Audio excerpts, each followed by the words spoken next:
sini saya Yesi Putri Cahyani dari kelas 12 1 akan menjelaskan tentang krisis ekonomi moneter 1998. Krisis moneter yang melanda di Indonesia pada tahun 1998 merupakan periode sulit dalam sejarah ekonomi negara tersebut. Krisis ini ditandai dengan melemahnya nilai tukar rupiah secara signifikan yang pada gilirannya berdampak pada berbagai sektor perekonomian. Dampak dari krisis ini begitu besar, menciptakan tantangan yang serius bagi kehidupan sehari-hari masyarakat, serta mendorong perubahan signifikan dalam kebijakan ekonomi negara. Penyebab krisis moneter, adapun beberapa hal yang menjadi penyebab krisis moneter. 1.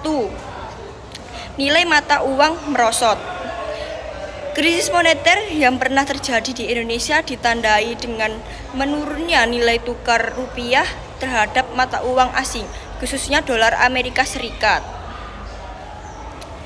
Salah satu penyebab merosotnya nilai tukar rupiah adalah adanya permainan spekulan dari dalam dan luar negeri yang tidak hanya menggunakan dana pribadi, namun juga meminjam dari bank.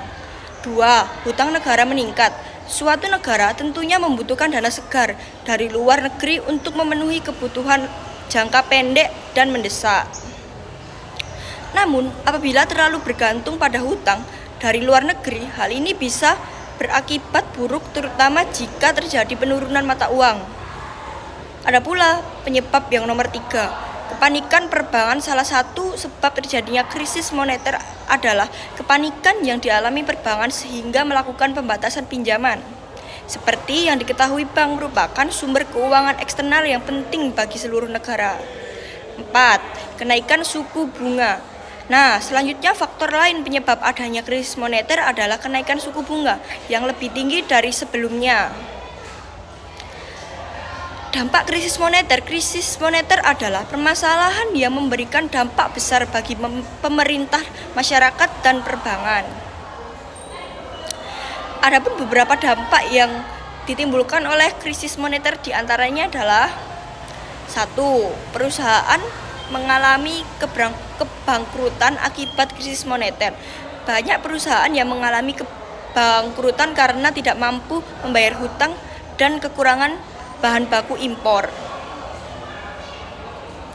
Bank mengalami krisis keuangan. Turunnya nilai rupiah juga berdampak pada bank yang mengalami kredit macet dan memicu terjadinya kegagalan bisnis serta hutang.